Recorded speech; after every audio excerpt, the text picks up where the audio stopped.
കുറച്ച് പൈസ എന്റെ സമ്പാദ്യത്തിൽ നിന്ന് എടുത്തു. പിന്നെ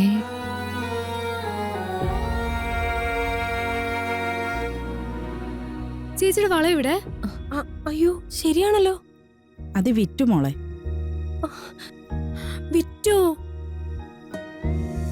ചേച്ചി?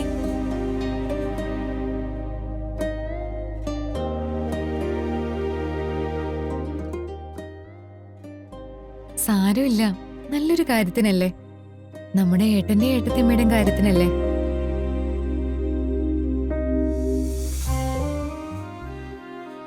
സ്വർണ്ണമൊക്കെ എപ്പോ വേണമെങ്കിലും വാങ്ങാം മോളെ.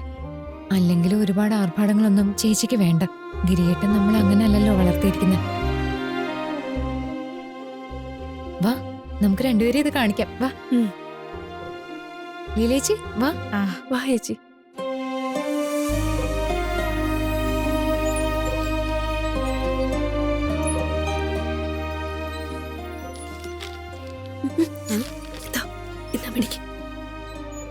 ഇതെന്താ പുതിയ മാത്തമാറ്റിക്സ് റൈറ്റിംഗ്?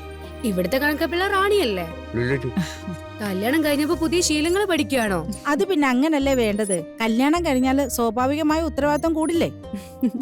അതെ, കണക്കൊക്കെ അങ്ങോട്ട് മാറ്റി വെച്ചിട്ട് ഗിരിയേട്ടൻ തൽക്കാലം ഒന്ന് എണീറ്റ്. എന്താ കാര്യം? കാര്യമൊക്കെ പറയാം. ഏട്ടനൊന്ന് എഴുന്നേറ്റിട്ട് വാ, നമുക്ക് ഈ വേഷം ഒന്ന് മാറാം. ഞാൻ കടയിൽ പോകാൻ തയ്യാറായിരിക്കുന്നേ. കടയിലൊക്കെ പോവാ ഏട്ടാ. വാ. എന്താ ഏട്ടൻ ഷർട്ട് മാറ്റിട്ട് വാ. കാര്യം പറ. റാണി പാറോടെ ഏട്ടത്തി മുറിയിലുണ്ട് ചേച്ചി. കുഞ്ഞിയോ? അവൾ പഠിച്ചോണ്ടിരിക്ക. രണ്ടുപേരോടും വരാൻ പറ. ഞാൻ പോയി വിളിച്ചിട്ട്.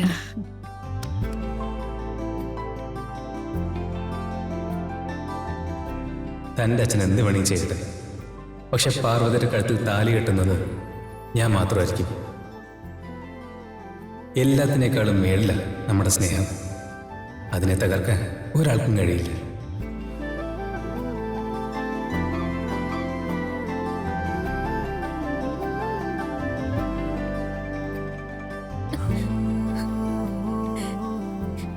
ഏട്ടത്തി,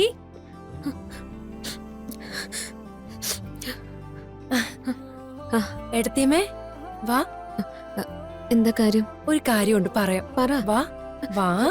എന്താ കാര്യം? വാ, ഞാൻ പറയാന്ന്. വാ.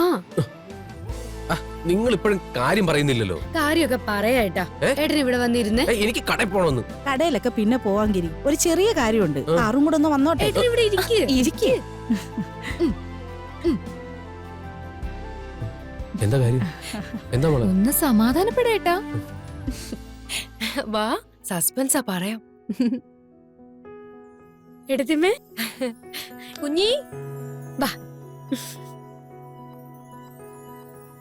എടുത്ത് ഇവിടെ ഇരിക്കേ. ഇവിടെ വാ.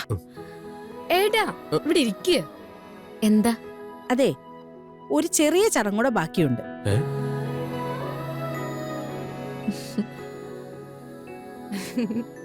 താലി ഈ ചരടിലല്ല കിടക്കേണ്ടത്. എത്രയും പെട്ടെന്ന് ഒരു സ്വർണ്ണമാലയിലേക്ക് മാറ്റണം.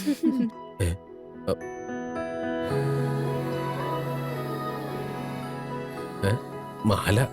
അതൊന്നും ഓർത്ത് ഏട്ടൻ വിഷമിക്കണ്ട.